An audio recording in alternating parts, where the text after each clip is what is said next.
ఈరోజు అన్య భాషలను గూర్చి ఉన్న ప్రతి డౌట్ క్లియర్గా పోతుంది. ఎవరికి అర్థం కాని అన్య భాషలు మనకెందుకు అని అడిగే వాళ్ళు ఉన్నారు. మరి అందరు ఎందుకు మాట్లాడట్లేదు ఈరోజు పరిశుద్ధాత్మను పొందాంగా మనం?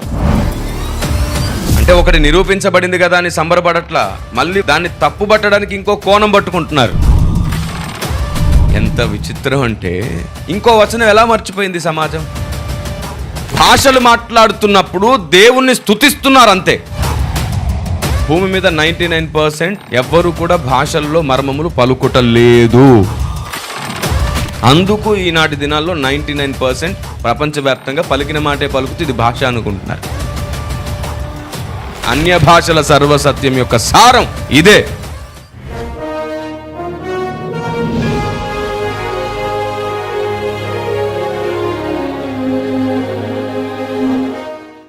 ఇక ఈరోజు అన్య భాషల సర్వసత్యం అనే సందేశం ప్రపంచానికి అందించడం అతి ముఖ్యం. అన్య భాషల సర్వసత్యం ఎందుకు నేను ఈ టైటిల్ పెట్టాను అంటే, ఈరోజు అన్య భాషలను గూర్చి ఉన్న ప్రతి డౌట్ క్లియర్గా పోతుంది. జస్ట్ 10 minutesలో మొత్తం క్లియర్ చేసే సంగతులు దేవుడు నాకు ఇచ్చాడు. అపోస్తుల కార్యం 2వ అధ్యాయం 4వ వచనం చదువుకొని మనం ఈ అంశానికి పూర్తి న్యాయం చేద్దాం. అందరూ పరిశుద్ధాత్మతో నిండిన వారే ఆ ఆత్మ వారికి వాక్శక్తిని అనుగ్రహించిన కొలది అన్య భాషలతో మాట్లాడసాగిరి. ఏమిటంట? అందరూ పరిశుద్ధాత్మతో నిండుకున్నారంట. అందరూ పరిశుద్ధాత్మతో నిండుకొని ఆత్మ వారికి వాక్శక్తి ఇచ్చిన కొలది వారు అన్య భాషలు మాట్లాడసాగిరి. ప్రశ్నలు చాలా ఉన్నాయి, వీటి మీద నేను సందేశాలు ఎన్నో చేశాను. ఏమిటది? అన్య భాషలతో మాట్లాడుతున్నారని అక్కడ ఉంది, కానీ ఎవరికి అర్థం కాని అన్య భాషలు మనకెందుకు అని అడిగే వాళ్ళు ఉన్నారు. అన్య భాషల కంటే ప్రవచనం ముఖ్యం అన్నాడు కదా, అన్య భాషలు వద్దు అన్న వాళ్ళు కూడా ఉన్నారు. అసలు ఈ మాట చెప్పిన పౌలే అన్నింటికి జవాబు. ఒకటి చెప్పిన వాడు 100 చెప్పకుండా ఏం విడిచిపెట్టలా. ఆ ఒకడు చూసి మిగతా 99 విడిచిపెడుతున్నారు వీళ్ళు. పౌలు ఏమంటున్నాడు ఇక్కడ? ఆత్మ వారికి వాక్శక్తి ఇచ్చిన కొలది వారు అన్య భాషలలో మాటలాడిరి అని ఉంది. అపోస్తుల కార్యం 19వ అధ్యాయం 6వ వచనంలో చేతులుంచగా వారు ఆత్మను పొంది అన్య భాషలు మాట్లాడిన ప్రస్తావన కూడా ఉంది. చూడండి. తరువాత పౌలు వారి మీద చేతులుంచగా పరిశుద్ధాత్మ వారి మీదికి వచ్చెను. అప్పుడు వారు భాషలతో మాట్లాడుటకును ప్రవచించుటకును మొదలుపెట్టిరి. ఏమిటంట? తరువాత పౌలు వారి మీద చేతులుంచగా పరిశుద్ధాత్మ వారి మీదికి వచ్చెను. అప్పుడు వారు భాషలతో మాటలాడుటకు ప్రవచించుటకును మొదలు పెట్టిరి.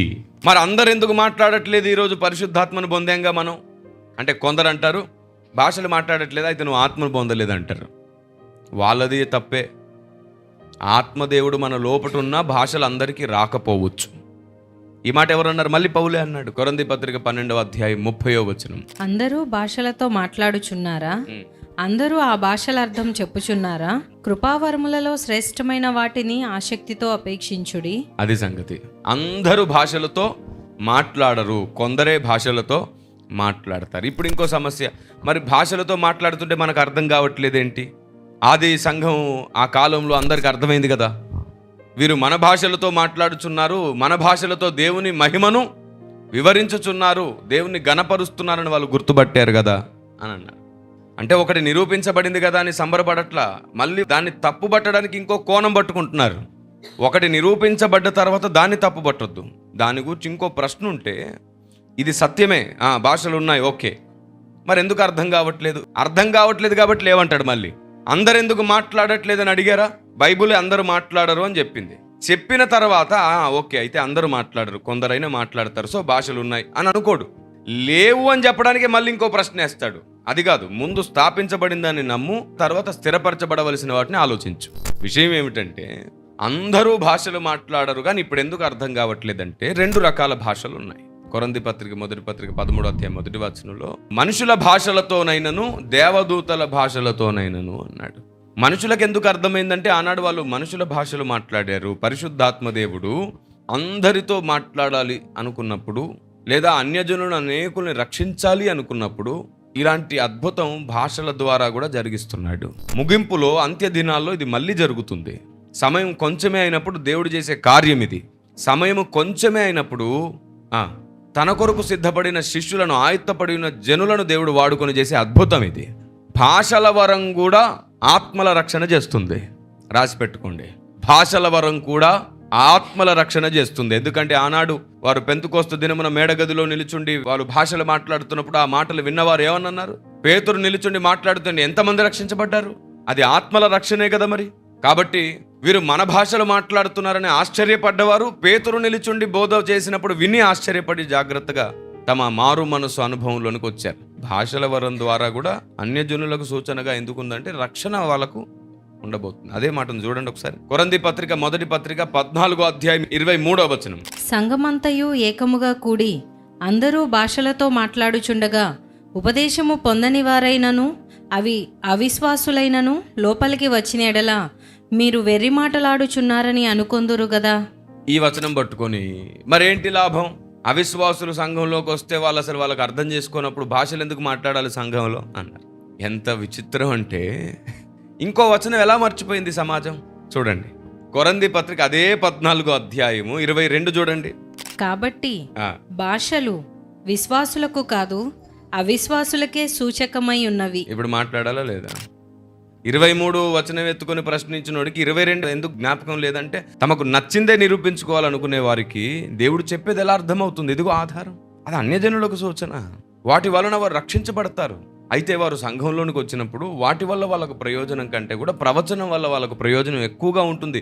ప్రయోజన ప్రస్తావనే కానీ అసలు వరమే లేదు అనే ప్రస్తావన కాదు ఇక్కడ.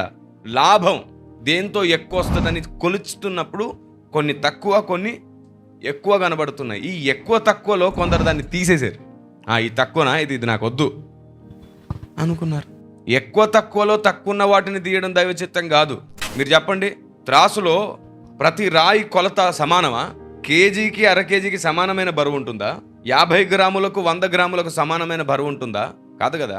అన్నింటికంటే తక్కువ ఏది? 10 గ్రాములు. మీకు తెలుసా 10 గ్రాముల త్రాసు బరువు ఉంటుంది. ఇంతే, ఇత్తడితో చేస్తారు, ఇంతే ఉంటుంది. ఇది చాలా చిన్నది 10 గ్రాములు అని పక్కన పడేస్తే దాని అవసరత వచ్చినప్పుడు దాని విలువ ఏంటో తెలిసి వస్తుంది.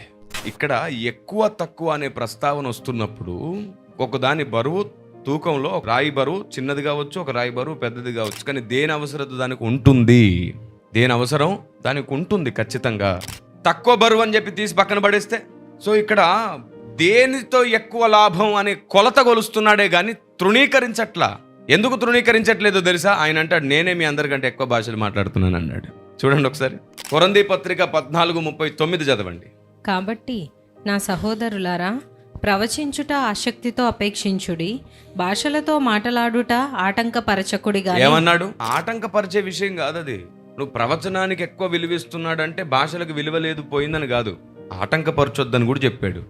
సమస్తమును మర్యాదగాను క్రమముగాను జరుగనీయుడి. అది తప్పకుండా ఉండాలి సంఘంలో. క్రమముగాను అన్ని క్రమముగా మర్యాదగా పద్ధతిగా ఉన్నప్పుడు తప్పుపడుతున్నప్పుడు దాన్ని అసలు పట్టించుకోవద్దు. నువ్వు దేవుని దృష్టికి సరిగ్గా అడుగులు వేయడం ఒక్కటే అలవాటు చేసుకో చాలు, అంతే. ఆమేన్. అంత స్పష్టమైన ఖచ్చితమైన మైండ్ సెట్ తెచ్చుకుంటేనే ఈ భూమి మీద మనం దేవుని పని చేయగలుగుతాం.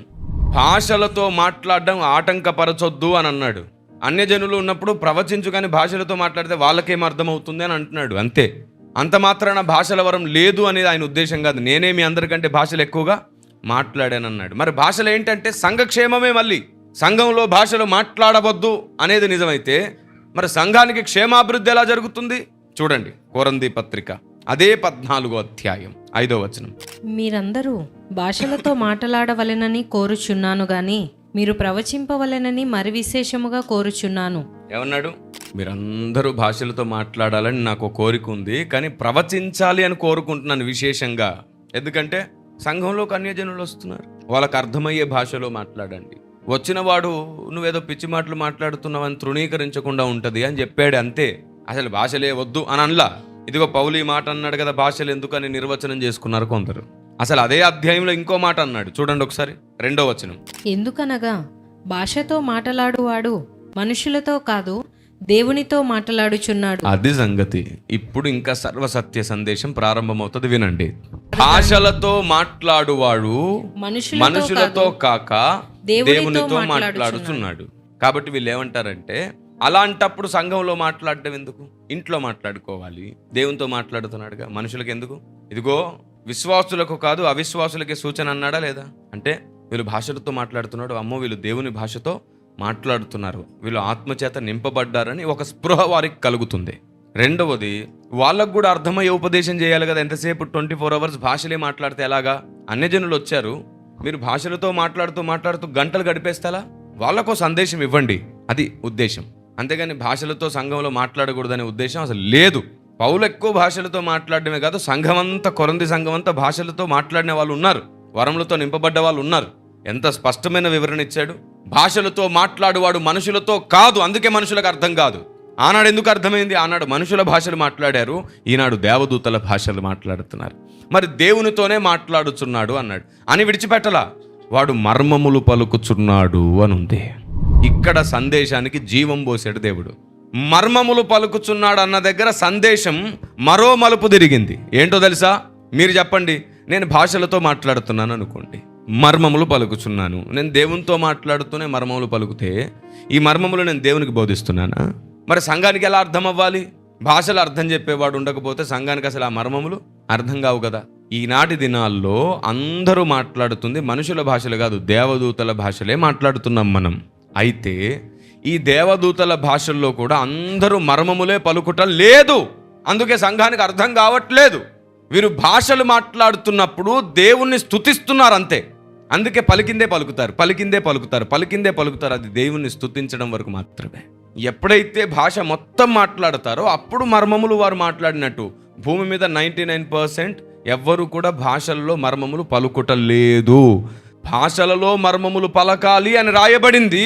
వాడు దేవునితో మాట్లాడుతున్నాడు, మర్మములే పలుకుచున్నాడు అని ఉంది, కానీ పలుకుట లేదు ప్రస్తుతం. పలికిన మాటే పలుకుతున్నారు. ఏమిటో తెలుసా? అది స్తుతి, దేవుని స్తుతించడం. భాషల్లో దేవుని స్తుతిస్తున్నారు అంతవరకే. దేవా నీకు స్తోత్రం అంటారు కొందరు, అంతే ఆ భాషలో. కొందరు దేవా నీకు మహిమ కలుగును గాక, దేవా నాతో ఉండు, దేవా నీకు మహిమ కలుగును గాక, దేవా నాతో ఉండు, ఇలా 2 మాటలే. అట్లా ఊరికే పలికిందే పలకడం అంటే వాళ్ళు స్తుతి మాత్రమే భాషల్లో మాట్లాడుతున్నారు, మర్మములు పలుకుటం లేదు. అందుకు ఈనాటి దినాల్లో 99% ప్రపంచవ్యాప్తంగా పలికిన మాటే పలుకుతూ ఇది భాష అనుకుంటున్నారు. భాషే, కానీ మర్మములు పలకట్లేదు అంటున్నాను నేను. ఏంటండి ఎప్పుడు 2-3 మాటలే పలుకుతారు, అది భాష అని ఎద్దేవా చేసిన వాళ్ళకి చెప్తున్నాను, సహోదరా, అన్ని కోణములలో ఆలోచించు. నీకు నచ్చిన కోణమే సత్యం అనుకుంటే రేపు న్యాయపీఠం ముందు సిగ్గుపడాల్సి వస్తుంది. నీకు నచ్చింది నిరూపించుకోవడానికి వాదనలు ఎందుకు? ఒకసారి ఆలోచించు. అందరి ముందు గొప్ప చేసుకునే ప్రయత్నం ఎందుకు? ఆలోచించు. దేవుని చిత్తమే గెలవాలంటే నువ్వు మొదట నీ గదిలో ఆలోచించు. అది సత్యమైతే దాన్ని ప్రకటించు, అసత్యమైతే నిరూపించడానికి ఆధారాలు చూపించు. అంతేగాని నీదే గెలవాలి అనుకున్నప్పుడు ఎప్పటికీ సత్యం అర్థం కాదు. నువ్వు నిరూపించేవి ఎప్పుడైనా మళ్ళీ చుట్టూ తిప్పుకొచ్చినట్టే ఉంటుంది. నేను మళ్ళీ చెప్తున్నాను, దేవదూతలకు అర్థమైపోతుంది, కానీ మనుషులకు అర్థం కావట్లేదు. ఎందుకంటే వారు భాషలతో 2 మాటలు 3 మాటలే పలుకుతున్నారు, అవి స్తుతి మాత్రమే, మర్మము కాదు. ఎందుకంటే ఎప్పుడు పలికినా 4 మాటలు 2 మాటలే పలుకుతుంటారు చాలామంది. సో స్టేట్మెంట్ ఇస్తున్నాను, మళ్ళీ జాగ్రత్తగా వినండి. భాషలతో మాట్లాడుతున్నప్పుడు కొందరు స్తుతి మాత్రమే పలుకుతున్నారు, వాళ్ళకు మర్మములు పలకడం రావట్లేదు. వాళ్ళు కేవలం 2-3 పదాలే పదే పలుకుతారు, అది స్తుతి అంతే. అందుకే ఎప్పుడు ఆ 2-3 మాటలే 4 మాటలే పలుకుతారు. వాస్తవానికి భాషలతో మాట్లాడువాడు మనుషులతో కాదు, దేవునితో మాట్లాడుతున్నాడు అని ఉంది. సో దేవునితో మాట్లాడితే దేవుడు నేర్పిస్తాడు. ఫస్ట్ వీడు దేవునితో మాట్లాడడానికి కూర్చుంటాడు ప్రార్థనలో, దేవునితో మాట్లాడు, వాడికి నచ్చింది మాట్లాడతాడు. దేవా నీ చిత్తం బోధించంటే కదా ఆయన బోధిస్తాడు. ఆయన జ్ఞానమును నీ హృదయంలో ముద్ర వేసిన కొలది నువ్వు దాన్ని మాట్లాడతావు బయటికి. దేవుడు హృదయంలో ముద్ర వేస్తాడు, దాన్ని నీ నోటితో నువ్వు పలుకుతావు. ఇప్పుడు ఆ మర్మములు ఎవరు వినాలి? ఒకటి సంఘం వింటుంది, రెండోది దేవదూతలు వింటారు. నేను మళ్ళీ స్పష్టంగా చెప్తాను, జాగ్రత్తగా వినండి. ఇప్పుడు భాషలతో సంఘం మాట్లాడుతున్నప్పుడు స్తుతి మాత్రమే పలుకుతుంది, సంఘం మర్మములు పలకట్లేదు. కారణం ఏమిటంటే దేవుని దగ్గర తమ కోసం మాట్లాడుతుంది సంఘం, కానీ దేవా నువ్వు మాట్లాడు, నీ చిత్తం మాట్లాడని సంఘం ఏడవట్లేదు. కాబట్టి దేవుడు హృదయములో మర్మములను ముద్ర వెయ్యట్లేదు, వీళ్ళు బయటికి మాట్లాడట్లేదు. దేవుడు హెల్ప్ చేస్తున్నాడు, వీళ్ళు థ్యాంక్స్ చెప్తున్నారు, దట్స్ ఇట్. ఇప్పటి భాషలు ఏమిటి? థ్యాంక్స్. కానీ భక్తులుగా దేవుడు కొందరిని సిద్ధపరచుకుంటాడే, వాళ్ళ హృదయంలో దేవుడు తన భాషను ముద్ర వేస్తుంటే వారు ప్రజల సంఘ క్షేమాభివృద్ధి కొరకు అర్థమయ్యేటట్టు ఈ మర్మములను బోధిస్తున్నారు. గృహ నిర్వాహకులై దేవుడు హృదయంలో పెట్టిన అన్య భాషను, మర్మముగా పెట్టిన జ్ఞానాన్ని బోధిస్తున్నారు సంఘంలో. ఇప్పుడు ఈ బోధ కూడా ఎట్లా పుట్టింది? అన్య భాష శక్తి వలన. అయితే ఇవి దేవదూతలకు కూడా ప్రయోజనం. సంఘ క్షేమాభివృద్ధి కాదు, దేవదూతలకు కూడా క్షేమాభివృద్ధి. ఎందుకంటే యుగ యుగాలుగా దేవుడు అక్కడ దాచిపెట్టాడు కదా. దేవుడు ఏ భాషలో బయలుపరుస్తాడో ఆ భాషలో మాట్లాడుకునేటప్పుడు, ఆ భాష బయలుపరచబడుతున్నప్పుడు, అన్య భాషల భాష మాట్లాడుతున్నప్పుడు ఆ భాషకు సంబంధించిన దేవదూతలే మన చుట్టూ కాపుగాస్తున్నారు అనుకోండి, వాళ్ళు సంబరపడిపోతాడు. అమ్మ మాకు అర్థమైపోయింది, ఇన్ని యుగాల్లో మాకు ఇది అర్థం కాలేదు, ఈరోజు అర్థమైంది అని. ఒకే రకమైన భాష మాట్లాడే దేవదూతలు కాదు మన చుట్టూ వచ్చి కాపు కాసేది. 91వ కీర్తనలో ఉందే, నీ మార్గంలో దేవుడు నిన్ను కాపాడడానికి తన దూతలను ఆజ్ఞాపించునని. ఒకే రకమైన భాష మాట్లాడే దేవదూతలు రారు. ఇప్పుడు మరాఠీ మాట్లాడుతున్నాం అనుకో, మనం మరాఠీ మాట్లాడుతున్నాం అనుకోండి, ఇక్కడ తెలుగువాడు ఉన్నాడు అనుకోండి, వాడికి ఏమైనా అర్థమైద్దా? నేను తెలుగు మాట్లాడుతున్నాను, మరాఠీ వాడికి ఏమైనా అర్థమైద్దా? కానీ నేను మరాఠీ మాట్లాడేటప్పుడే మరాఠీ వాడు ఉంటే వాడికి అర్థమైపోయింది. అట్లా కొన్ని సందర్భాల్లో యుగ యుగాలుగా దాచిపెట్టిన సంగతులను కూడా దేవుడు కొందరికి దేవదూతలకు అర్థం అవ్వాలి అని నిర్ణయించినప్పుడు, ఆ భాష మాట్లాడే దేవదూతలు వచ్చినప్పుడు అదే భాష పలికిస్తాడు కూడా. వీళ్ళు ప్రార్థనలో ఆ భాష పలికేస్తూ ఉంటారు, దేవదూతలకు అర్థమైపోతుంది, ఒకరినొకరు చూసుకుంటారు. మనం పరలోకంలో ఇన్ని యుగాలుగా ఈ ప్రశ్నకు జవాబు వెతికేమే, ఈ సామాన్యుడు ఈ మాట పలికేస్తున్నాడు. ఇంత భయంకరమైన సంగతి ఈ వ్యక్తికి ఎలా తెలిసింది? మళ్ళీ వెంటనే పైకి ఎగిరిపోయి ఆయన కాళ్ళు పట్టుకుంటారు. దేవా నువ్వు ఎంత గొప్పవాడివి, దీనులను గొప్పవారిగా చేస్తావు నువ్వు. మళ్ళీ కిందికి వచ్చేసి మనకు సేవ చేస్తారు వాళ్ళు. భక్తులకు వాళ్ళు సేవ చేసి పెట్టేది ఎందుకు అనుకున్నారు? ఇలాంటి సంగతులు విని వాళ్ళ కృతార్థులైపోయి సేవ చేసి పెడతారు. వాళ్ళు కంటికి రెప్పలు కాపాడడం, హెల్ప్ చేయడం, అదృష్ట కాలంలో రప్పించడం చేస్తూ ఉంటారు దేవదూతల సేవ. Praise the Lord. ఎందుకో చెప్పనా? బైబిల్లో ఒక మాట ఉంది, గలతీ 6:6 ప్రకారం దేవదూతలు లోబడున్నారు. గలతీ 6:6 చదవండి ఒకసారి. వాక్యోపదేశము పొందువాడు ఉపదేశించువానికి మంచి పదార్థములన్నిటిలో భాగమియ్యవలెను. ఏమిటది? మంచి పదార్థములన్నింటిలో భాగమివ్వాలి. మంచి పదార్థములన్నింటిలో భాగమివ్వాలి. దేవదూతలు ఏమి ఇవ్వగలిగితే మన బ్రతుక్కి కలుగుతుందో అది ఎప్పుడు ఇస్తూనే ఉంటారు. సో దేవదూతలకే బోధ చేసే స్థాయి వచ్చింది సంఘానికి అని బైబిల్లో చెప్పబడింది కదా. పరలోకంలో ఉన్న ప్రధానులకు, అధికారులకు కూడా బోధ చేసే శక్తి, ఆ వాక్శక్తి అన్య భాష కృపావరము వల్ల కలుగుతుంది భక్తులకే. దేవుడు హృదయంలో ఆ సత్యములను పెట్టినప్పుడు వాళ్ళు అవి పలుకుతారు. ఆ ఉన్నతమైన సత్యములను పలికినప్పుడు దేవదూతలకు కూడా అర్థమే. అన్య భాషల వరం, దాని సర్వసత్యం. అన్య భాషలు సర్వసత్యం. ఈ అన్య భాషల సర్వసత్యం అనే టైటిల్లో మీకు ఏమర్థమైంది? కొందరు దేవుణ్ణి అన్య భాషలతో స్తుతి మాత్రమే చేస్తున్నారు కానీ మర్మములేమి పలకట్లేదు. కారణం ఏమిటంటే దేవుని దగ్గర కూర్చున్నప్పుడు తమకు నచ్చిందే వినాలనుకుంటున్నారు. దేవాన్ని జ్ఞానం బోధించమని మాత్రమే అడిగితే దేవుడు తప్పకుండా వాళ్ళ హృదయంలో జ్ఞానం ముద్ర వేస్తారు. అప్పుడు వాళ్ళ మర్మములు, ఇది ఆ సర్వసత్యం. ఆమెన్. అన్య భాషల సర్వసత్యం యొక్క సారం ఇదే. 3 విధానాలు కదా. Praise the lord. 3 విధానాలు. అన్యజనులేమో వివరంగా వివరిస్తున్నప్పుడు వింటారు, అమ్మో ఇది దేవుని మహిమ, వీళ్ళు మన భాషలో దేవుని మహిమ వివరిస్తారు.